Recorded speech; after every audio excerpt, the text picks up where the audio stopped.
യൂനുസ് നബിയെക്കുറിച്ച് ഖുർആൻ പറയുന്നത് എന്താണെന്നറിയോ? ഒരുപാട് കാലം ഒരു സ്ഥലത്ത് ദഅവത്ത് നടത്തിയിട്ടും ആരും വിശ്വസിക്കാതായപ്പോൾ യൂനുസ് നബി സങ്കടപ്പെട്ട് നാടുവിടുകയാണ്. അള്ളാഹുവിൻ്റെ നിർദ്ദേശത്തോടെയല്ലാതെ കപ്പലേറിയ യൂനുസ് നബി കടൽക്ഷോഭം കാരണം ആ കപ്പലിൽ നിന്നെടുത്തെറിയപ്പെടുന്നു. കടലിലേക്കെറിയപ്പെട്ട ഉടനെ ഭീമാകാരനായ മത്സ്യം നബിയെ വിഴുങ്ങുന്നു.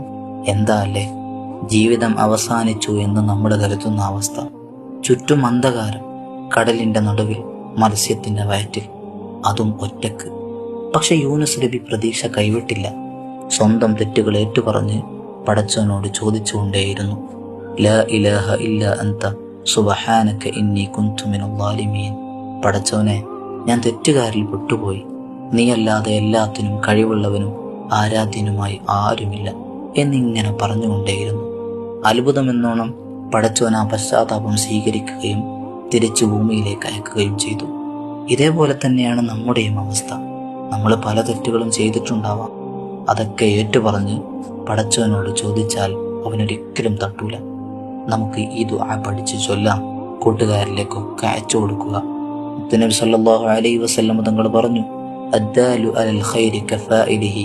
ഒരു നന്മയായ കാര്യം എത്തിച്ചു കൊടുത്ത് അവരത് ചൊല്ലുകയാണെങ്കിൽ അവർ ചൊല്ലിയതിൻ്റെ അതേ പ്രതിഫലം നമുക്കും ലഭിക്കും.